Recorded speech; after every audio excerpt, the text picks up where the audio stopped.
Muy buenos días a todas y a todos. Sean bienvenidas a esta sesión. Tenemos dentro del diplomado en Derecho Procesal Electoral que ofrece el Centro de Capacitación del Senado de la República y la Escuela Judicial Electoral. La sesión de hoy agradecemos mucho la presencia del magistrado Luis Espíndola, a quien saludamos afectuosamente. Les recordamos, por favor, ya que es la primera sesión que tenemos en esta plataforma, mantener su micrófono apagado, su cámara encendida. Hemos acordado con el magistrado. Damos la bienvenida a la maestra Cintia Murrieta. Muy bienvenida, Cintia. Muy buenos días, ¿cómo están? Muy bien, bienvenida, maestra. Y le cedemos el uso de la voz, maestra, para que podamos dar inicio. Muy bienvenida. Muchas gracias Alejandro. Yo solamente quiero darle la bienvenida y quiero darle la bienvenida al magistrado Luis Espíndola, que hoy nos acompaña en esta conferencia, en este intercambio de ideas tan importante que tenemos en el diplomado de Derecho Procesal Electoral, que hacemos en conjunto con el Tribunal Electoral del Poder Judicial de la Federación, y al que le agradezco profundamente que nos acompañe, que esté con nosotros hoy y que nos pueda dar este intercambio importante de ideas. Sé que con la carrera del magistrado y con la carrera que ha tenido en este andar, en este profesional, pues seguramente nos enriquecerá demasiado en este diplomado y será para provecho de todas y de todos. Así es que le doy la bienvenida. Muchísimas gracias por acompañarnos y espero que esto sea todo un éxito como ha sido hasta hoy este diplomado. A las y los servidores públicos del Senado, del Ejército, del Tribunal, del Estado de Guerrero, les doy la bienvenida y seguimos, por supuesto, trabajando para que rindamos mejores frutos en el Senado, como es la intención de este intercambio académico. Que tengan todos buen día. Buen día, estimada maestra. Muchísimas gracias. Muy honrado, gracias. Bienvenido Luis. Es su casa.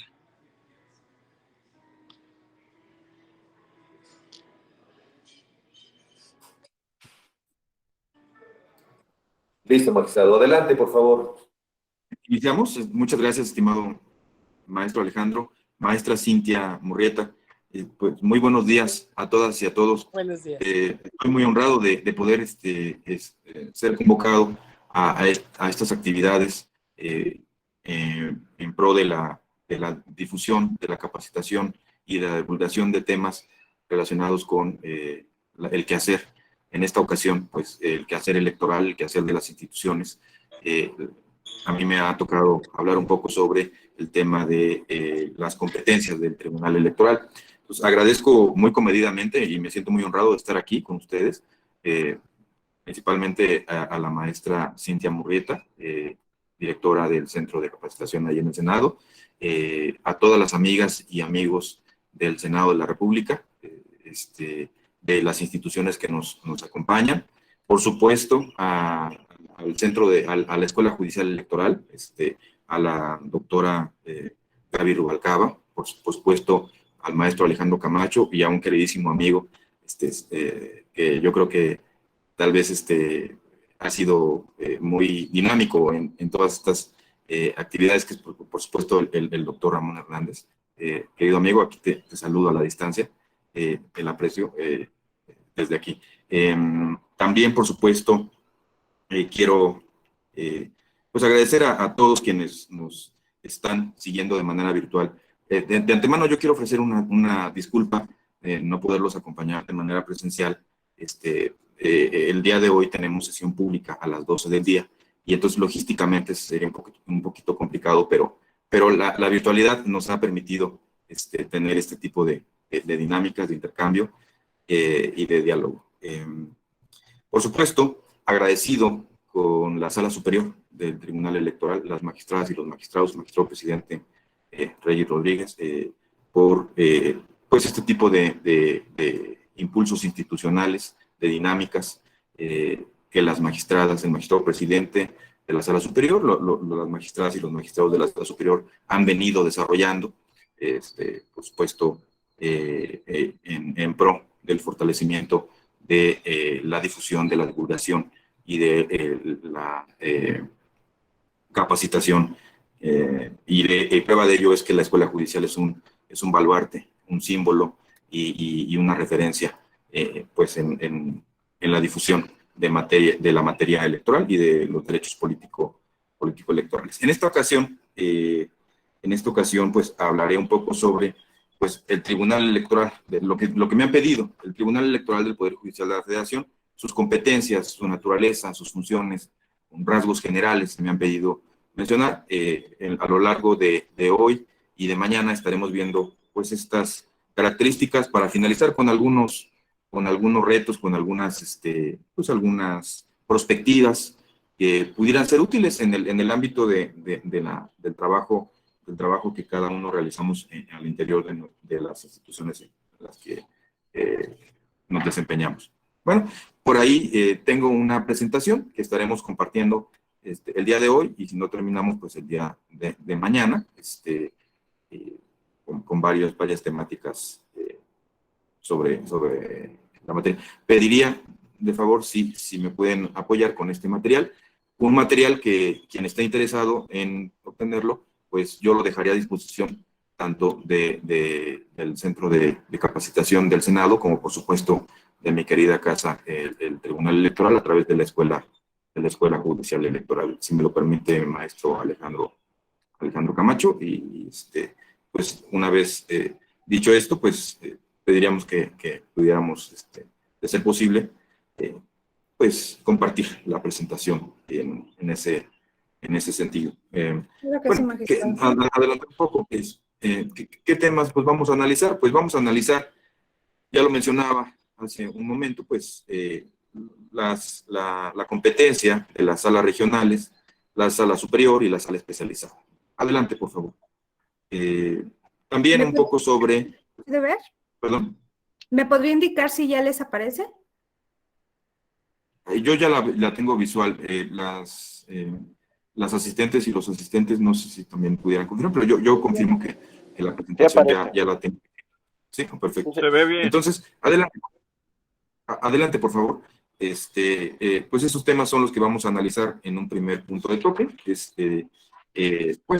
la competencia de la sala regional, la sala especializada, la sala superior, y también pues esta parte que desde 2007, de la reforma constitucional de 2007, pues se otorga por parte del constituyente permanente, del Poder Revisor de la Constitución, donde ya se establece la posibilidad, la facultad de realizar control concreto de constitucionalidad de normas electorales a cargo de las salas del Tribunal Electoral del Poder Judicial de la Federación.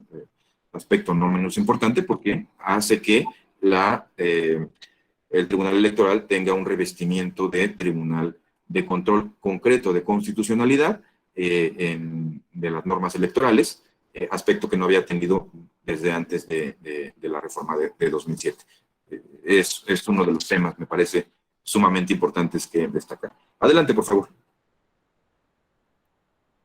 Recordemos que el control abstracto, el control de esta naturaleza, pues está a cargo de la Suprema Corte de Justicia de la Nación, el control de constitucionalidad abstracto de las leyes.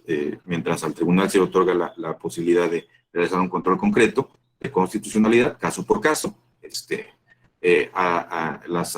la Corte tiene un control de constitucionalidad abstracto, es decir, la posibilidad de dar efectos generales de inconstitucionalidad a una norma, no como en el caso del Tribunal Electoral, que es caso por caso. Y también la posibilidad, lo que ello conlleva, ¿no? La posibilidad de que derivado de esa, o la consecuencia, más bien dicho, de que derivado de esa declaratoria de inconstitucionalidad, se expulsa del sistema normativo, pues, aquellas normas que son refractarias al orden constitucional. Pero bueno, lo vamos a ir viendo un poco más adelante, vamos un poco más en orden. ¿Cuál es el fundamento constitucional del Tribunal Electoral? A ver, el Tribunal Electoral pertenece al Poder Judicial de la Federación, forma parte del Poder Judicial de la Federación, está integrado al Poder Judicial de la Federación. ¿Por qué es que está integrado al Poder Judicial de la Federación? Bueno, porque el artículo 94 constitucional pues, nos dice que el ejercicio del Poder Judicial de la Federación se encuentra en la Suprema Corte de Justicia de la Nación, en un tribunal electoral, que es el Tribunal Electoral del Poder Judicial de la Federación, Sala Superior y sus salas, en plenos regionales, en tribunales colegiados de circuito, en tribunales colegiados de apelación y en juzgados de distrito. Entonces, ya seguramente en alguna etapa, algún módulo de antecedentes, pues ya vieron se refirió, pues, cuál fue el tránsito del Tribunal Electoral desde la década de los 80s, de hacer un tribunal contencioso electoral, un tribunal electoral ya en la década de los 90 como órgano autónomo, y posteriormente su incorporación derivado de una posterior reforma constitucional al Poder Judicial de la Federación, que es lo que hasta ahora tenemos en este aspecto, ¿no? Y el fortalecimiento de esas atribuciones a través de las reformas legales y las constitucionales que le han venido derivando. También otro fundamento que tenemos como referencia es pues su naturaleza, sus funciones, los parámetros de constitucionalidad del ejercicio de sus atribuciones.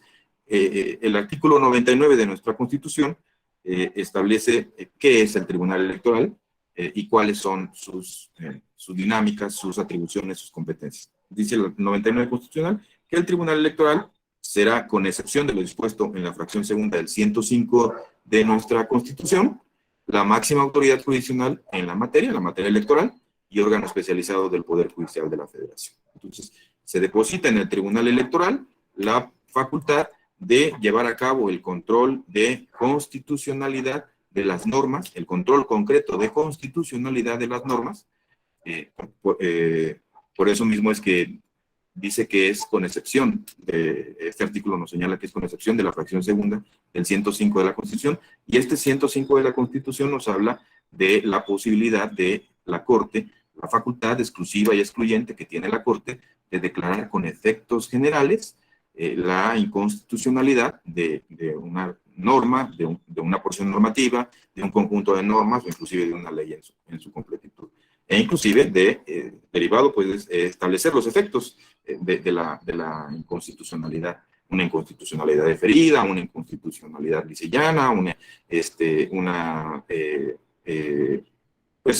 reviviscencia, ¿no? Son diversas figuras jurídicas que la Corte ha venido construyendo en ejercicio de esta facultad, ¿no? Entonces, sí es la Constitución muy precisa en señalar que, con excepción de esta facultad abstracta que tiene la Corte, y sin desconocer la facultad que tiene el Tribunal Electoral en materia de control constitucional, del control constitucional de leyes y de normas, a casos concretos, casos específicos, es la máxima autoridad jurisdiccional en la materia y especializado del Poder Judicial de la Federación para resolver y conducir y establecer los parámetros y criterios sobre asuntos relacionados con organización de procesos electorales, sobre ejercicio de derechos políticos, sobre criterios que deban dirimirse o que deban definirse, conflictos que deban dirimirse, de los que deban definirse al respecto, ¿no? Entonces, adelante, por favor. Luego, ¿cómo funciona? El 99 constitucional tiene otras hipótesis que ya en lo específico vendremos, estaremos realizando poco a poco, ¿no? La ley, ¿qué nos dice la ley orgánica del Poder Judicial de la Federación? Bueno, el Tribunal Electoral funciona de forma permanente con una sala superior, que la sala superior es el órgano terminal, el órgano cúspide, el órgano de cierre del sistema electoral, cuyas resoluciones pues son definitivas e inatacables. Es decir, ya no existe ninguna instancia en la cual se pudieran impugnar las resoluciones del Tribunal Electoral, de la sala superior. Entonces, es un órgano de cierre, un órgano especializado del Poder Judicial de la Federación, en el término de sus facultades y de sus funciones. Y cuenta con 7 salas regionales, es decir, una sala regional especializada,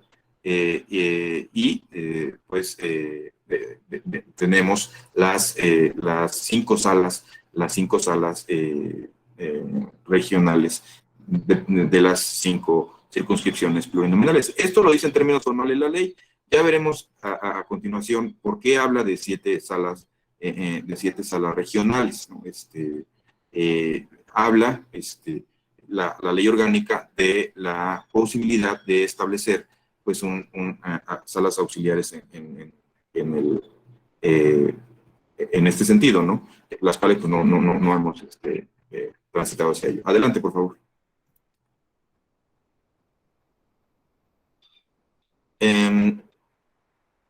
El tribunal, una característica es que debemos saber que las salas regionales no siempre han sido, su funcionamiento no siempre ha sido de manera permanente. La permanencia de las salas regionales surge a partir de la reforma de 2007, la constitucional de 2007, y particularmente la legal de 2008. Antes de estos escenarios, pues las salas solamente funcionaban dentro de los procesos electorales que habían de dirimir. Una característica importante es que son permanentes, o sea, derivado del cúmulo de atribuciones, de las funciones, de su característica, de su naturaleza y de los parámetros constitucionales y legales que se fueron dando a través de estas reformas que particularmente a partir de 2007 se han venido impulsando, es que pues, se le otorga ya una permanencia a las salas regionales de alguna manera ya para 2014 se incorpora la sala especializada, la sala regional especializada, como una de las salas regionales que integran ya el Tribunal Electoral del Poder Judicial de la Federación. Estamos hablando de una serie de reformas, de ajustes, tanto constitucionales como legales, que le han venido dando pues característica, diseño a las salas regionales y a la sala superior, por supuesto, ¿no? ¿Cómo están integradas las salas regionales? Pues están integradas por 3 magistraturas elegidas por el Senado de la República a propuesta de la Suprema Corte de Justicia de la Nación. ¿Cómo es el procedimiento para integrar las salas regionales? Y también la sala superior. Es un parámetro prácticamente pues igual, ¿no? Es un parámetro, un camino idéntico en el caso de la elección de las magistraturas, tanto de sala superior como de las salas regionales. Pero particularmente respecto a este escenario, las salas regionales se integran por 3 magistraturas, y el camino para integrarlas es, pues la Corte tiene que emitir una convocatoria. Una vez que se emite la convocatoria, pues se establece en la convocatoria los parámetros que establece, que deben considerarse para la elección en el seno del Pleno de la Corte de las ternas, ¿sí?, que serán propuestas después al Senado de la República. Generalmente lo que sucede es, se emite la convocatoria, se establecen los parámetros. Algunos de estos parámetros son, obviamente, el cumplimiento de los requisitos constitucionales que debe revestir cada magistratura, edad, antigüedad del título profesional, conocimientos en la materia, etcétera, ¿no? Entonces, hay una serie de aspectos formales que se tienen que cumplir. Normalmente lo que solicitan pues algún tipo de trabajo, algún ensayo, algún estudio sobre determinados parámetros, criterios de sala superior, de las salas regionales, de particular interés, relevancia, trascendencia. Las y los ministros evalúan estos parámetros, estos requisitos de elegibilidad, de idoneidad, de aptitud, de capacidad, en donde pues se genera una lista de inscritos, de quienes cumplen con estos requisitos, y a partir de esa lista es que los ministros y las ministras votan en sesión pública de la Corte por los perfiles que consideran idóneos. Posteriormente, después de esta votación, se llama a las personas que han sido seleccionadas para que comparezcan y realicen una entrevista en el pleno de en el Pleno de la Corte, donde comparecen las candidaturas a magistraturas y son cuestionados por los ministros, son examinados por los ministros y las ministras. Una vez concluido esta examinación, pues lo que hace la Corte es pues elegir a las ternas por mayoría de votos de los integrantes de la Corte. Una vez que se eligen las ternas, esas ternas pasan al Senado de la República, y el Senado de la República pues tendrá que realizar nuevamente la emisión de los dictámenes correspondientes, en el que vuelve a analizar si sigue vigente el cumplimiento de los requisitos para acceder a la magistratura correspondiente. Llama a través de la Comisión de Justicia a comparecer a las candidaturas, los integrantes, a las y los integrantes de las ternas. Una vez examinados en el Senado de la República, entrevistados y entrevistadas, se procede entonces a la construcción de los acuerdos correspondientes para, en sesión correspondiente del Senado de la República, con la votación una votación calificada. Es importante destacar, se eligen por una mayoría calificada de las 2/3 partes de los miembros presentes del Senado de la República en la sesión correspondiente, habiendo evidentemente quórum para sesionar. En ese sentido es que se procede a la elección y toma de protesta de las magistraturas electorales de cada una de las salas regionales, y el mismo camino sucede para el caso de la selección de las magistraturas que integran nuestra sala superior. Adelante, por favor. Bueno, decíamos que son 5 salas regionales y una sala especializada, una sala regional especializada. ¿Cuál es la sede de cada una de ellas? Bueno, la sede de cada sala regional es la ciudad designada como cabecera de las circunscripciones plurinominales, en las que geoelectoralmente está dividido nuestro país. Es decir, son 5 sedes de 5 circunscripciones plurinominales. Es Guadalajara, Monterrey, Jalapa, Ciudad de México y Toluca. Ahí están las sedes de las 5 salas regionales, que corresponden a cada una de las 5 circunscripciones plurinominales, y tienen jurisdicción en los estados, en las entidades federativas que integran esas circunscripciones plurinominales. Adelante, por favor. Bueno, ¿cuáles son esas entidades federativas? Bueno, la Sala Guadalajara es la primera circunscripción. ¿Qué entidades federativas integran esa primera circunscripción plurinominal? Pues Baja California Sur, Chihuahua, Durango, Jalisco, Nayarit, Sinaloa y Sonora, prácticamente la costa del Pacífico, ¿no?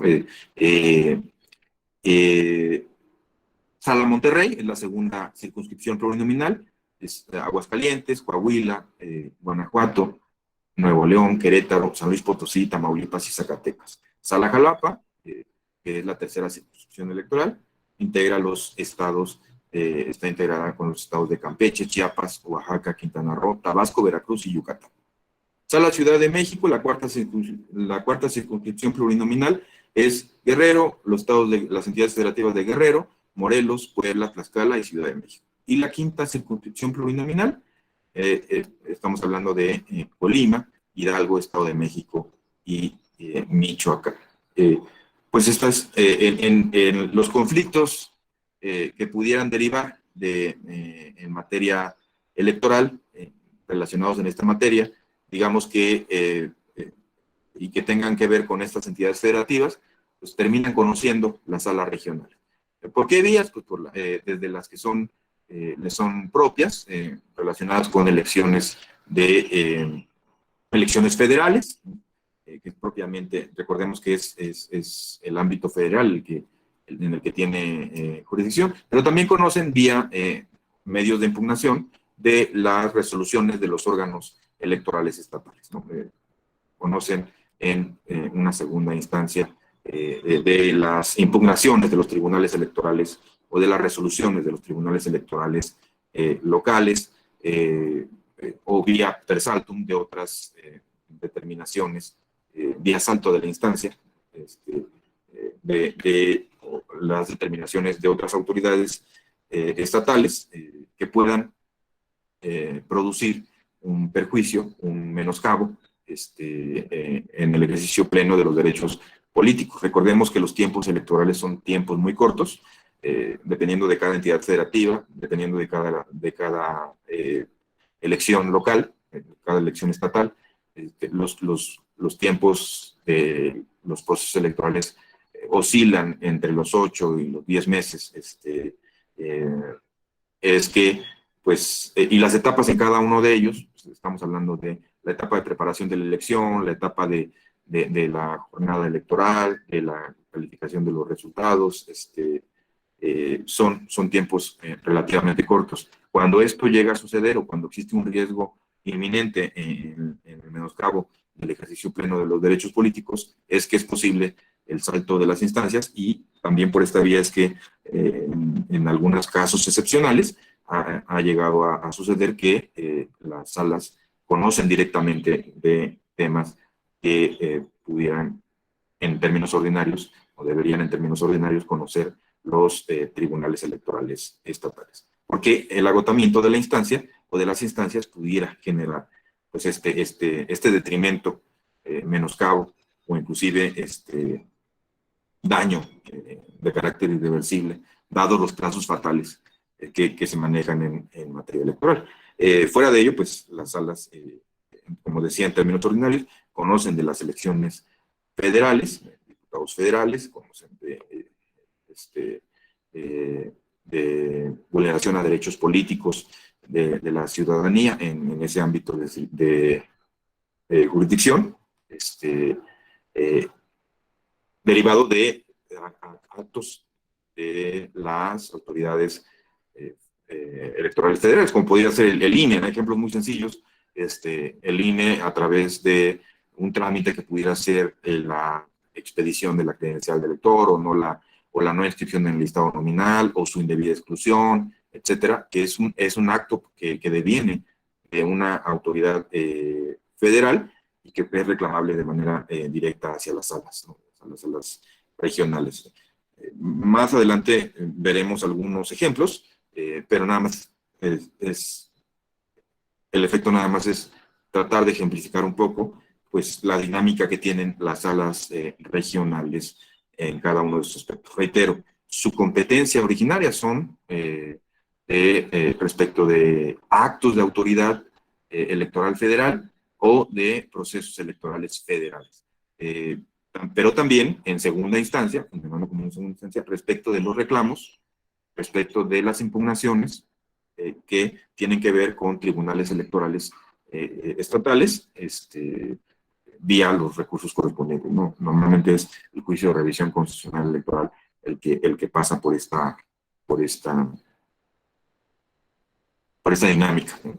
O en el caso de determinaciones de las juntas distritales que pudieran trascender a la vulneración de derechos políticos o derechos partidistas en el ámbito de jurisdicción de las juntas distritales o locales, pues entonces ahí el recurso de apelación pudiera ser de alguna manera el indicado. Entre otros, seguramente ya en lo particular, respecto de los medios de impugnación en lo particular, estarán viendo en cada módulo, en el módulo correspondiente. Adelante, por favor.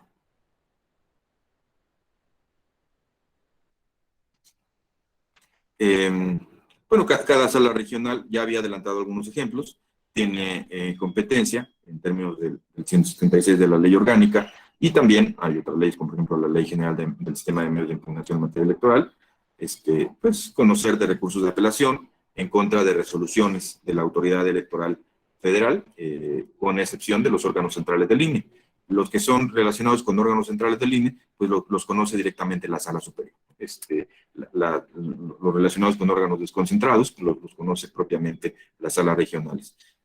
También conoce de los juicios de inconformidad, es el medio de impugnación establecido para controvertir, para cuestionar la validez de las elecciones federales, de diputaciones y senadurías por el principio de mayoría relativa. En ese sentido, cuando ustedes vean estos recursos, lo van a ver de manera detallada, pero en cuanto a la competencia, que es lo que a mí me corresponde, pues conocen las salas regionales de los recursos de apelación respecto de órganos desconcentrados del INE, conocen de juicios de inconformidad. Bueno, ¿para qué funciona el juicio de inconformidad? Para controvertir la validez de la votación o la validez de la elección de diputaciones federales o de senadurías. Recordemos que se trata de elecciones electorales en el ámbito federal.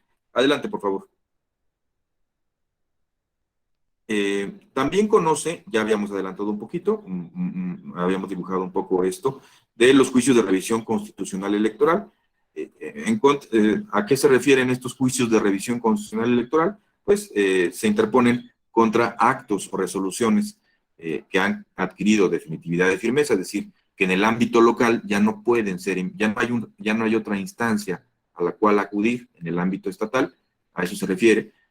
Conoce de los juicios de revisión constitucional electoral por actos y resoluciones definitivos y firmes de las autoridades competentes para organizar, calificar o resolver las impugnaciones en los procesos electorales de las entidades federativas. Entonces, estamos hablando de que lo que adelantaba un poco, pues conoce de este tipo de controversias que ya no habiendo otra instancia en la cual, otra instancia en el ámbito estatal en la cual pudiera revocarse, modificarse la determinación de determinada autoridad local, pues es que es posible acudir a alguna de las 5 salas regionales del Tribunal Electoral del Poder Judicial de la Federación, dependiendo de cómo en el lugar donde se hubiera cometido la violación, la infracción o la presunta vulneración a derechos.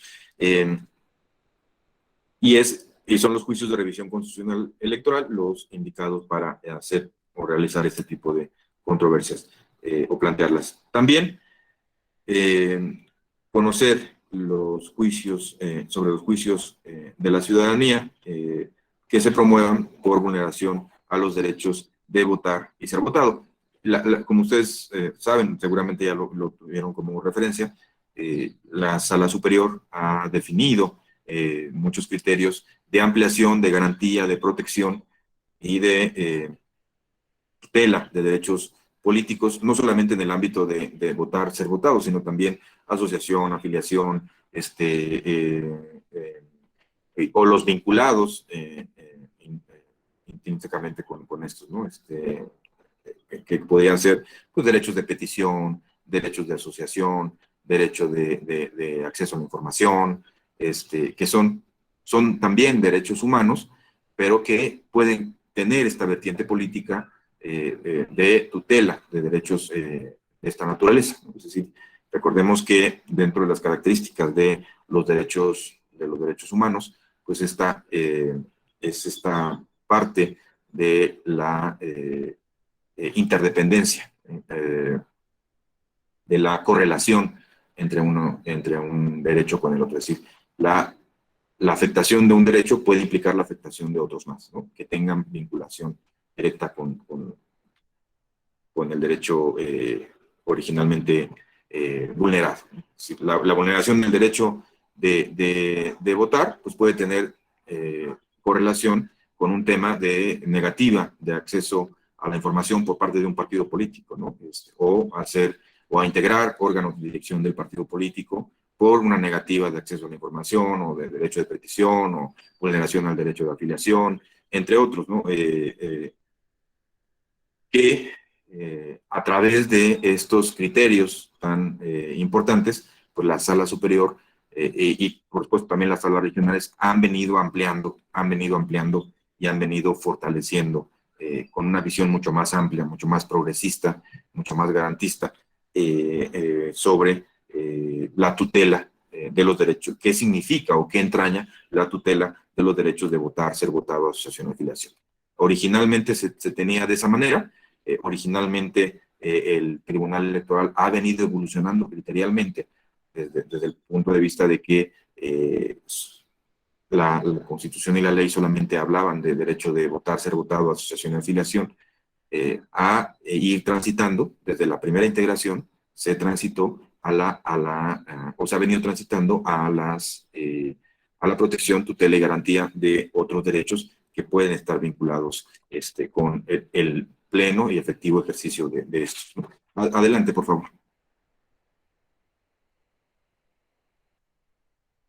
También las salas regionales tienen la posibilidad, la facultad de resolver la no aplicación en casos concretos de leyes electorales que sean contrarias a la Constitución, algo que ya habíamos de alguna manera adelantado, es la no aplicación en el caso concreto de normas electorales contrarias a la Constitución. Es decir, tiene la facultad de control de constitucionalidad concreto.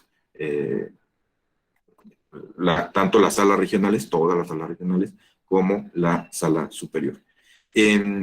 También tiene la posibilidad de, pues están dentro de estas facultades, resolver los asuntos relativos a partidos políticos y agrupaciones y asociaciones políticas de carácter local. Obviamente, es importante enfatizar, pues, agotando el principio de definitividad, ¿no?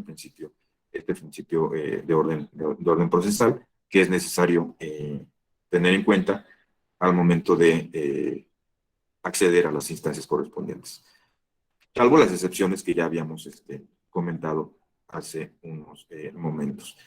También de conocer y resolver en forma definitiva e inatacable las diferencias laborales entre el INE y sus servidores públicos. No debemos perder de vista que en el ámbito de las relaciones laborales, el INE tiene un régimen especial, ¿no? Y un procedimiento distinto a los que ya se llevan en términos del 123 constitucional, es decir, distinto al obrero y distinto al tema burocrático, ¿no? Tiene que ver con un procedimiento que conocen relacionado con las diferencias laborales, pues conocen las salas regionales de manera específica, especializada, ¿no? No sé si hasta aquí haya alguna pregunta. Bueno, continuamos. Continuaría. Adelante, levantó la mano Eduardo. Sí, muchas gracias. Buen día, magistrado. Buen día a todos. Nada más preguntarle si conoce usted la razón entonces de por qué en la reforma constitucional, o bueno, en la reforma electoral de 2014 se amplió de 5 a la posibilidad de 7 salas. O sea, ¿cuál fue el motivo? Si, bueno, en realidad las que están funcionando son 5 y la sala regional especializada, pero no sé, ¿cuál sería la razón para que se haya reformado en ese sentido? Gracias. Lo que se estableció es la posibilidad de generar salas auxiliares, ¿no? Salas auxiliares que permitieran despresurizar el trabajo de las salas regionales, ¿no? Eso por diversas circunstancias, no obstante que está en la normatividad, está en la ley orgánica, pues es facultad del Tribunal Electoral, pues ir delineando la pertinencia e importancia sobre la implementación de estas salas auxiliares.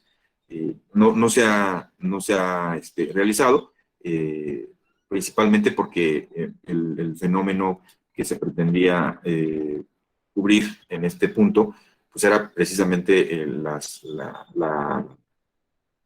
eficiencia, la funcionabilidad, la eficacia en el desarrollo de la labor jurisdiccional por parte de las 5 salas regionales. Esto no ha sucedido. El Tribunal Electoral ha dado cuenta de que puede trabajar de esta manera, haciendo frente siempre a las diferentes cargas de trabajo que se presentan en diversos momentos, en diversas circunstancias, y desde luego permite generar de alguna manera pues los insumos necesarios para poderse desarrollar. Digamos que es una válvula como de despresurización del trabajo de las salas, ¿no? No ha sido así, no se ha de alguna manera necesitado. Las salas han sido han afrontado de manera ejemplar el trabajo con excelentes resultados. Recordemos que, a diferencia de otros órganos jurisdiccionales, el Tribunal Electoral tiene plazos fatales. O sea, no es como los tribunales de amparo, en el caso donde no necesariamente hay como regla el establecimiento de plazos fatales. Habrá sus excepciones, por supuesto, pero son las excepciones en el caso del amparo. En el caso del Tribunal Electoral es la regla. La constitución política de los Estados Unidos mexicanos, las constituciones locales, las leyes electorales locales establecen etapas, establecen la definitividad y firmeza de cada una de las etapas del proceso electoral, y si no se resuelve antes de que los casos, antes de que cada una de las etapas se cierren, eso produce vulneración a derechos políticos. Y el Tribunal Electoral, a través de sus salas, ha dado cuenta del trabajo muy preciso, ejemplar en este punto. Digamos que la razón que yo advierto esencial, pues tuvo que ver con la posibilidad de generar, pues, esta serie de válvulas de despresurización para hacer frente de manera puntual, oportuna y eficaz a esta serie de circunstancias. No ha sucedido y, por el contrario, las salas regionales han dado cuenta de que el trabajo, aunque ha aumentado año con año, sale muy bien, ¿no? Tiene y con una calidad, importancia, trascendencia de gran calado. Entonces,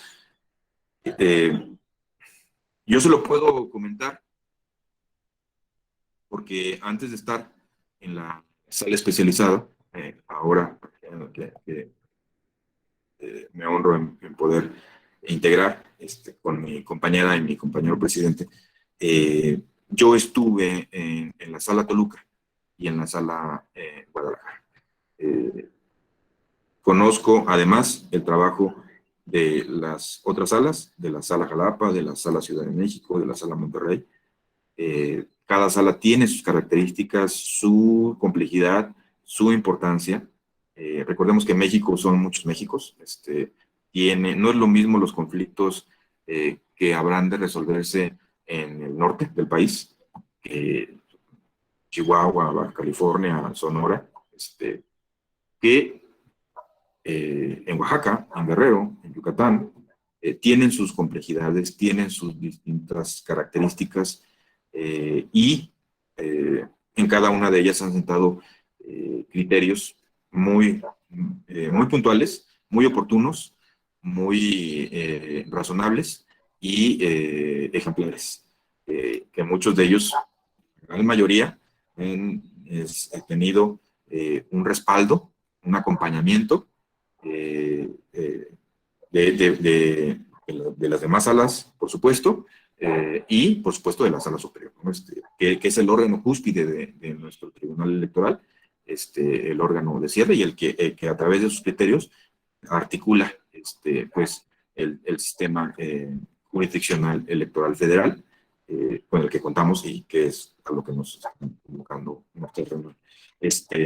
Más o menos por ahí sería la idea, la respuesta. Si bien está en la legislación, el Tribunal Electoral ha dado cuenta que el trabajo está desempeñándose de manera muy puntual. Por supuesto, hay una importante deferencia del legislador hacia el Tribunal Electoral al establecer pues esta normatividad donde ya da la posibilidad de establecer dos salas de autoridades, pero por el momento no ha sido necesario, y esta facultad, por supuesto, está a cargo del Tribunal Electoral para determinarla o no, dadas las circunstancias que ya acabo de comentar, ¿no? No sé si por ahí di la respuesta requerida, Gracias, si maestro. no, como estoy a la orden. Sí, no, muchas gracias. En ese sentido, bueno, pues, Perdón, hay una mano levantada de Vero Castro. sí, perdón, discúlpame, Alberto Castro, adelante. Gracias, maestro. Y Cecil Carreras después. Gracias. Sí, gracias. Adelante, Vero, si nos ayuda formulando su pregunta. Bueno, en lo que eso sucede, Cecil, si nos ayuda, por favor, con su pregunta, abriendo su micrófono. Muchas gracias.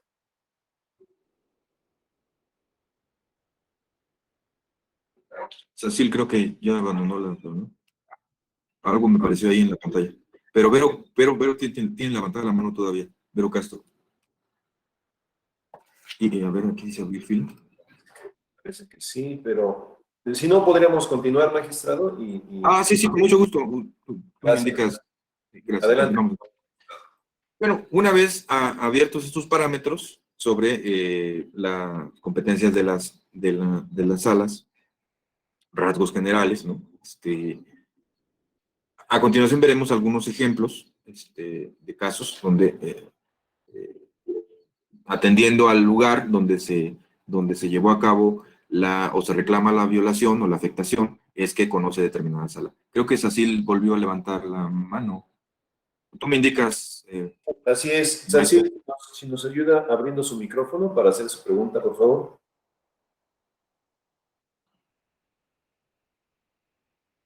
O si quizá no tiene el micrófono, el equipo no tenga esa posibilidad, si la escribe por el chat.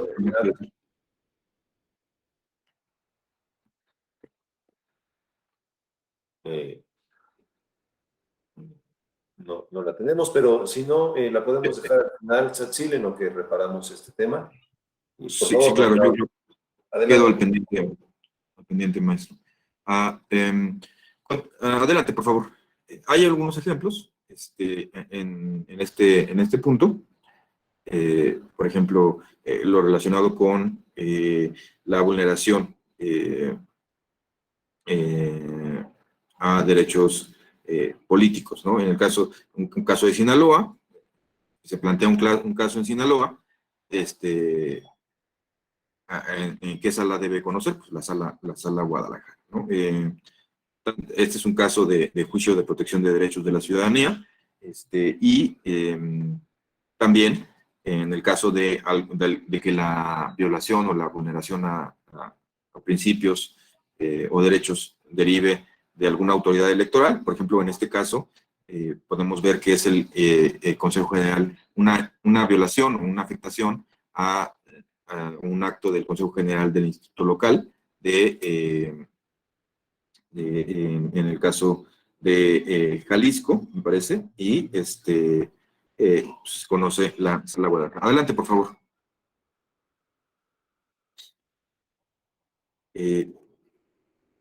Tenemos también, en el caso de la Ciudad de México, ¿no?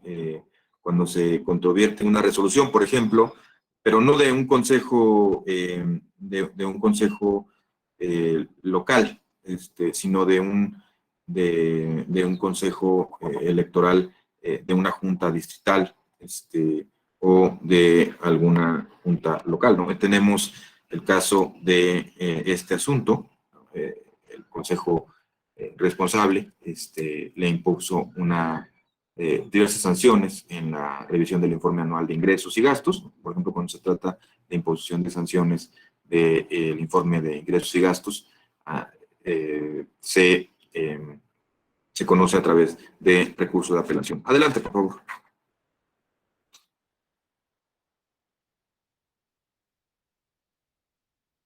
Por ejemplo, si se trata de un caso de Chiapas, ¿no? Que se reclama de una autoridad local, estamos hablando de que la sala que debe conocer, pues, es la sala Jalapa. Adelante, por favor.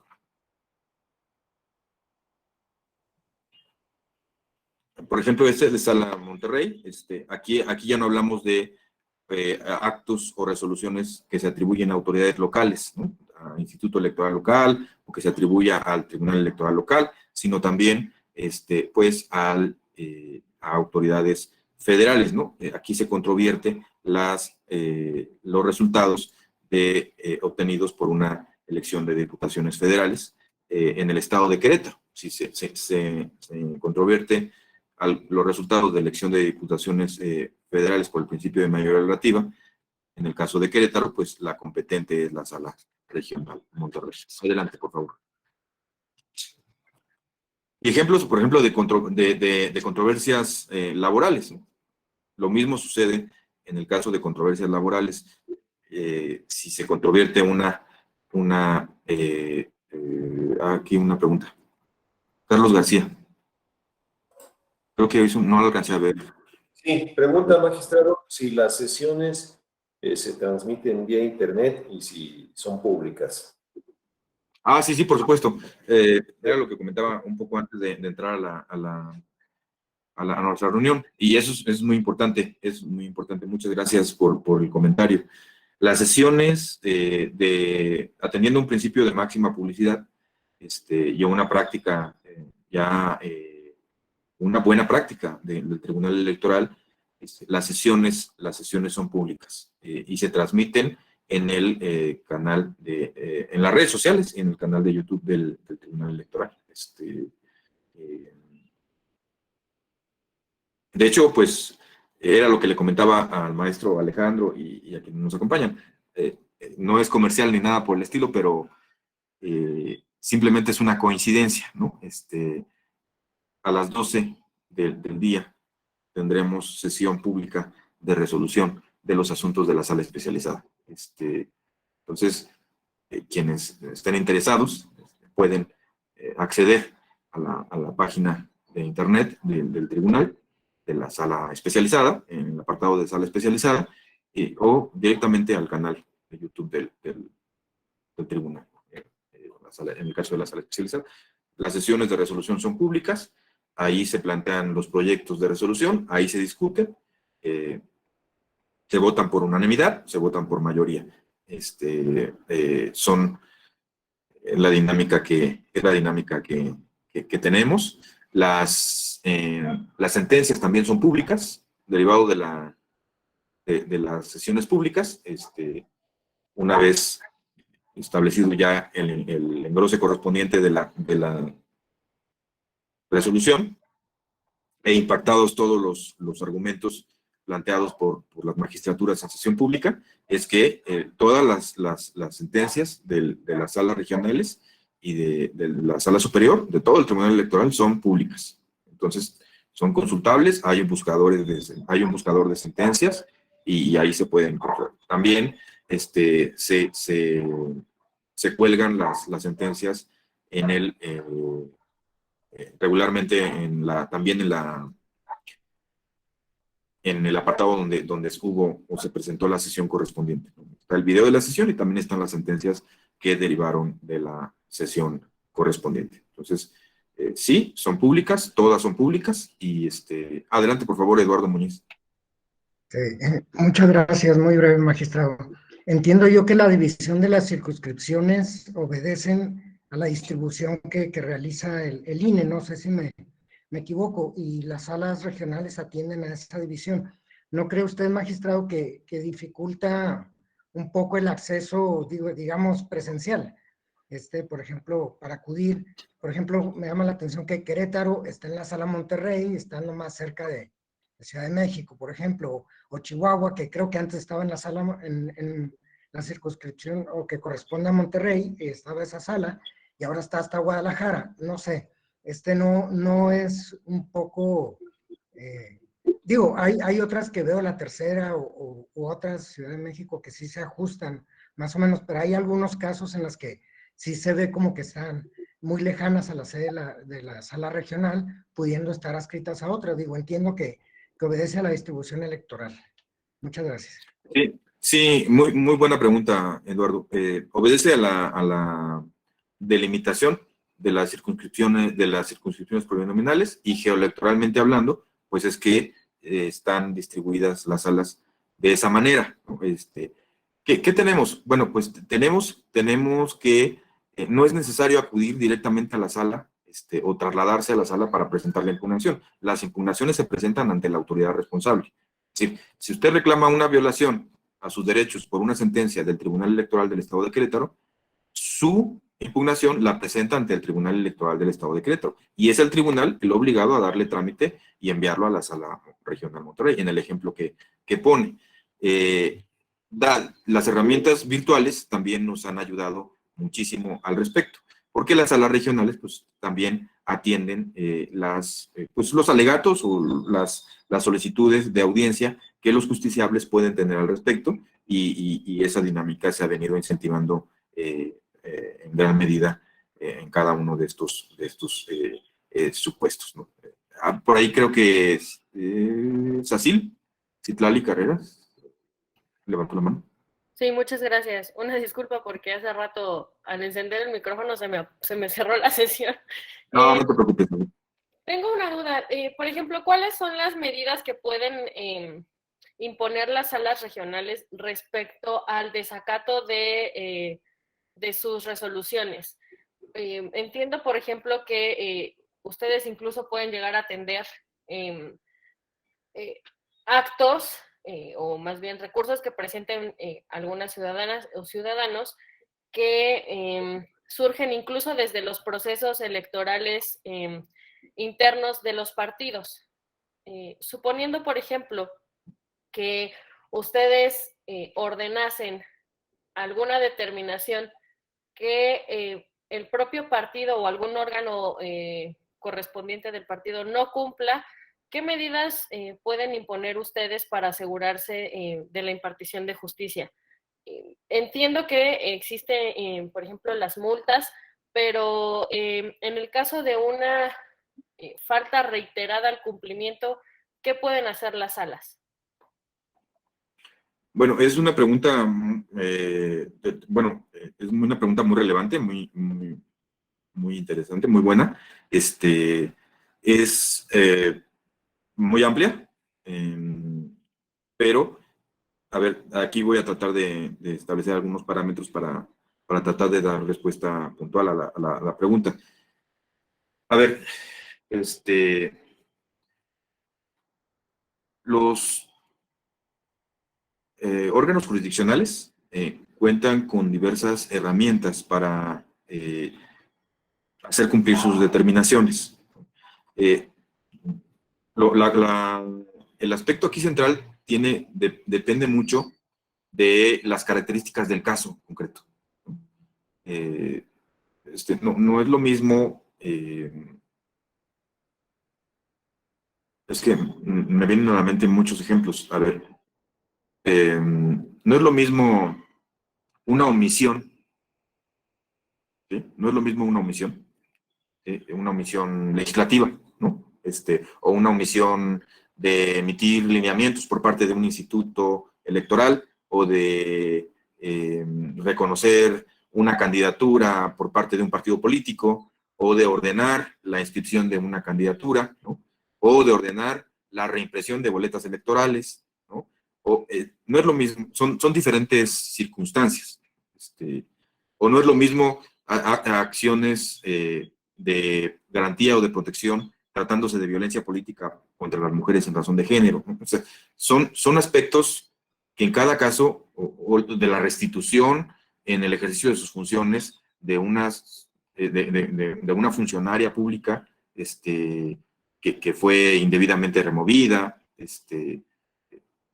Estamos hablando de muchos, de un cúmulo de circunstancias respecto de las cuales se tiene que atender particularmente, ¿no? Entonces, a ver, el Tribunal Electoral tiene la posibilidad de establecer los parámetros que estime conducentes para el adecuado cumplimiento de sus determinaciones. Y es el único que puede establecer si esa determinación está cumplida o no lo está cumplida, o no está cumplida.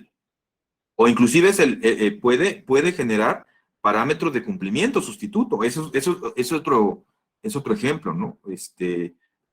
A partir del cual puede llevar a cabo o ejercer diversos.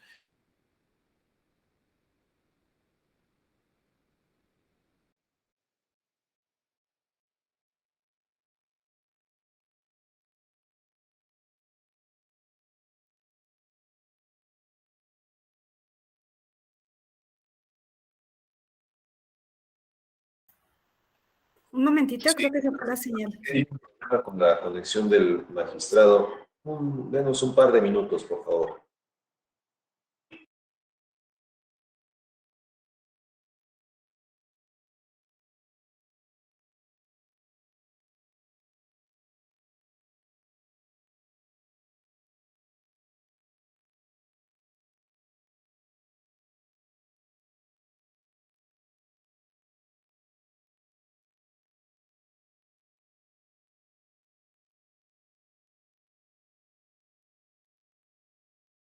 Ya vuelve a conectarse el magistrado. Un minuto, por favor, son tan amables.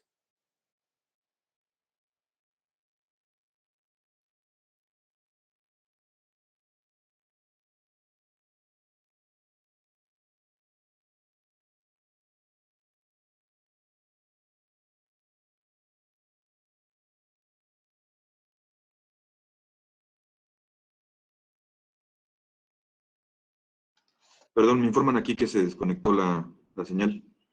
Ahí está, ya lo vemos y lo escuchamos, bien, magistrado. Bienvenido. Muchas gracias. Y ya no sé en qué me quedé. Bueno, el punto es que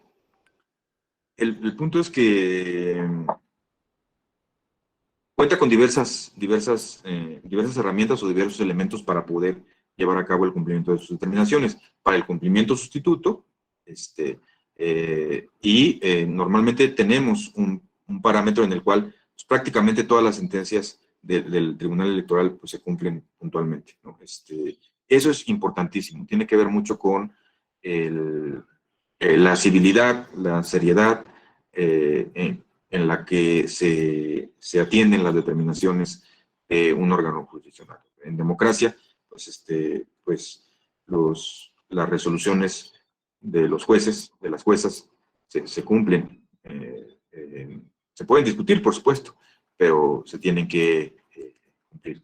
Es un mecanismo que permite construir adecuadamente, pues, y por la vía pacífica, pues la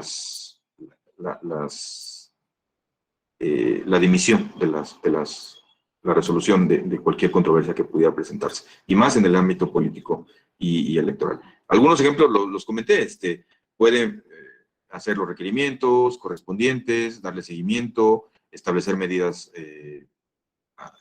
las medidas que considere pertinentes, razonables, objetivas, el aspecto es muy amplio, ¿no? Algunos ejemplos ya los comenté, desde la restitución en el cargo partidista, desde llevar a cabo una nueva elección en el caso de la invalidez de alguna elección constitucional o partidista, desde la implementación de medidas de protección, de reparación integral del daño, hay muchos, o cumplimientos sustitutos, hay muchos aspectos que se han venido explorando y se han venido zanjando en diferentes ámbitos, ¿no? Perdón por tal vez un poco generalidad de los enunciados, pero en ese sentido, pues, es que son muchos los ejemplos que puede haber, ¿no? En el caso, por ejemplo, de algún candidato o candidata que hubiera sido afectado en el ejercicio de sus derechos, la restitución, o, por ejemplo, en el caso de el derecho a ser votado, si no se te puede entregar tu credencial, pues se establece la posibilidad de que con los puntos resolutivos, copia certificada de los puntos resolutivos de la sentencia, te tenga que dejar votar en el ejercer tu derecho al voto en la casilla, ¿no? Hay muchísimos ejemplos al respecto, ¿no? Perdón, pero igual si hubiera alguno en específico que me pudiera, o alguna inquietud en especial, con mucho gusto la traemos. Yo trato de dar ejemplos que permitan orientar o amplificar un poquito la inquietud, o clarificar un poquito la inquietud en ese sentido, pero pues sí es una gama amplia, ¿no? Y respecto de las medidas que puede adoptar, pues no solamente son las clásicas de apercibimiento, apercibimiento, amonestación o multa, ¿no? Ya especifiqué algunas otras, ¿no? Medidas de protección, de garantía, de satisfacción, que hemos venido implementando, inclusive en la sala especializada, con muy buenos resultados, ¿no? A ver, por ahí creo que hay otra pregunta, José San Vicente. Bueno, perdón, Sacil, Todo, si sí, tuvieras muchas alguna otra gracias. inquietud, yo estoy a la orden, discúlpame. Perdón. No, perfecto. Sí, cualquier cosa yo vuelvo a preguntar, pero muchas Sí, gracias por la gracias, Sacil. respuesta. José San Vicente, perdón. No sé si me permitan, maestro Alejandro Camacho, poder contestar la pregunta de José San Vicente, y me tendría que desconectar porque tengo la sesión a las 12 del día, y yo con mucho gusto mañana les prometo de verdad que si hay que reponer el tiempo, con mucho gusto lo reponemos. Claro que sí, maestro. Todo Sí, gusto. José San Vicente. Exacto. Gracias, Alejandro. Gracias, maestro. Terminaría. Gracias. Gracias, magistrado. Muy buenos días, compañeros.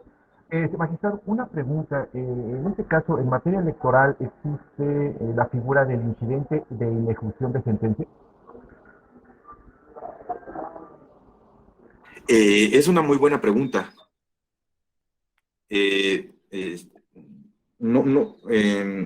Legislativamente no está, pero criterialmente sí. O sea,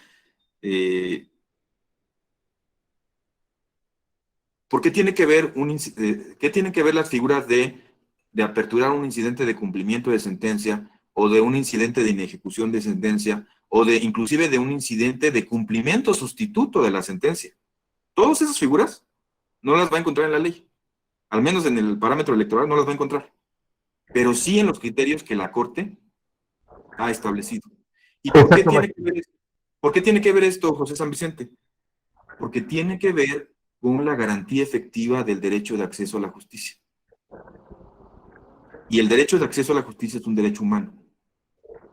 Y el derecho de acceso a la justicia, nos dice la Corte, que no se agota con el dictado de un fallo, sino con el cumplimiento del fallo. Entonces, el cumplimiento del fallo tiene que ver con la garantía del derecho humano de acceso a la justicia. Y los derechos humanos que le están involucrados o que le son interdependientes, ¿no? La garantía de esos derechos humanos que fueron vulnerados, ¿no? Entonces, pues un incidente de inejecución de sentencia es pues un desacato. Primero es un desacato pudiera representar un desacato a una orden judicial. Te dije que hicieras esto, no lo hiciste, pues ¿cuál sería lo que el sentido común lo que el sentido común nos llama en un Estado constitucional y democrático de derecho? Exacto, Las sentencias de los jueces se acatan, ¿no? Se atienden. Se pueden discutir, ¿no? Se pueden criticar, pero se acatan. Entonces, ¿a quién corresponde ese acatamiento? Exigir ese acatamiento, pues, a los jueces y a las jueces. O plantear un correcto acatamiento, pues a las partes también. A las partes, a los jueces, a las juezas, a los que pudieran tener un interés legítimo en el adecuado cumplimiento y satisfacción de lo resuelto. Yo creo que va en ese sentido, pero es una pregunta muy buena. Nosotros llegamos a tener aquí en la sala especializada incidentes de cumplimiento de sentencia, incumplimientos de sentencia, e inclusive yo he llegado a plantear cumplimiento sustituto de sentencia. Entonces, viene la discusión, ¿sabes que no está en la legislación? No lo vas a encontrar, pero en la jurisprudencia de la Corte y los tribunales de amparo lo hacen, ¿no?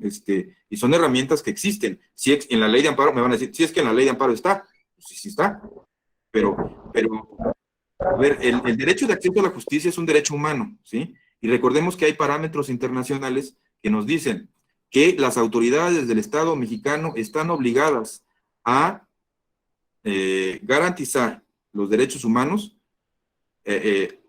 a través de los parámetros establecidos por la ley, ¿no? A través de medidas legislativas, ¿sí?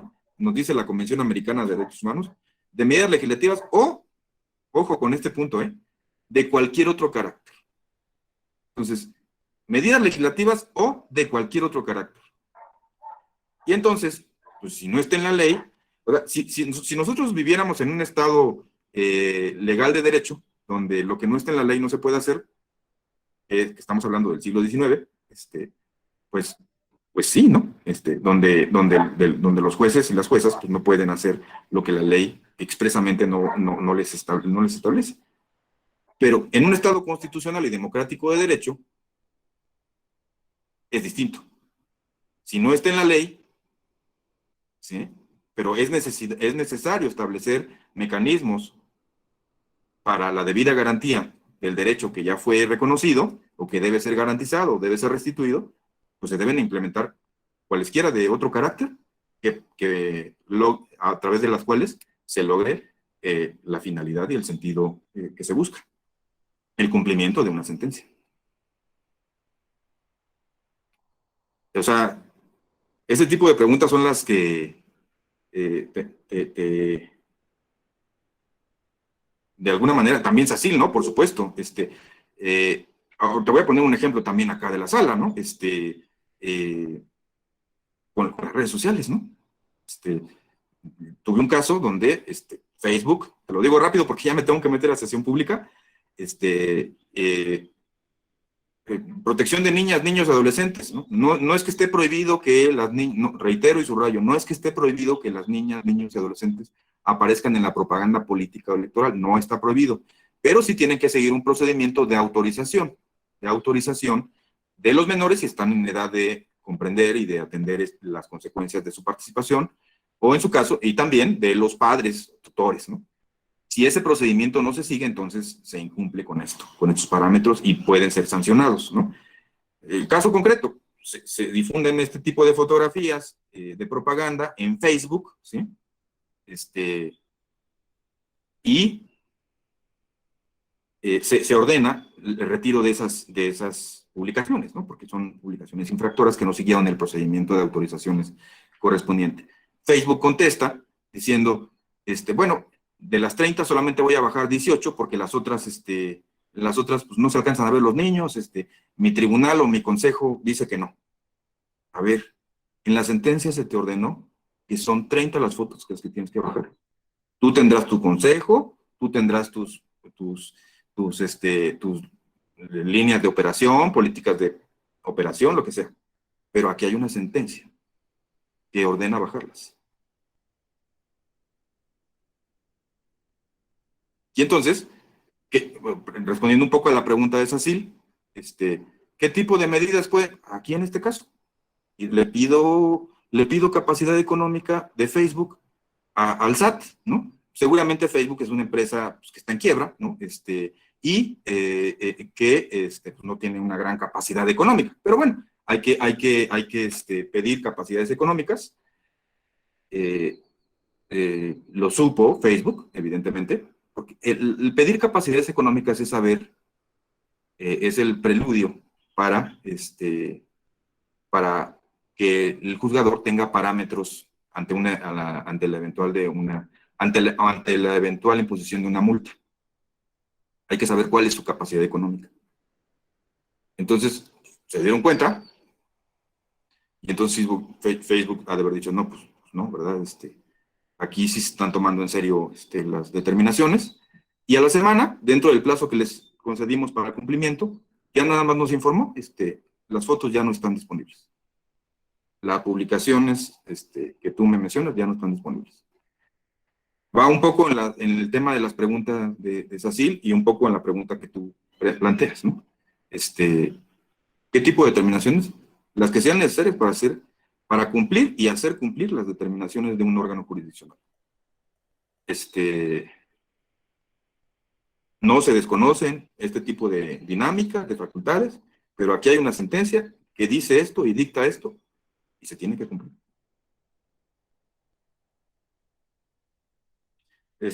Perdón, no sé si logré responder la pregunta, José, SACIL, Rubén Abraham, pediría que nos conectáramos mañana, si me lo permites. Yo me tengo que conectar a la sesión pública de las 12 del día. Maestro Alejandro, pues yo le agradezco mucho, me tengo que desconectar, pero les prometo que si hay necesidad de reponer el tiempo, con mucho gusto yo lo hago mañana. Muchas gracias. Agradecemos mucho al magistrado Espíndola por su clase el día de hoy. Lo despedimos y a todas y a todos nos vemos mañana por este mismo medio a la misma hora.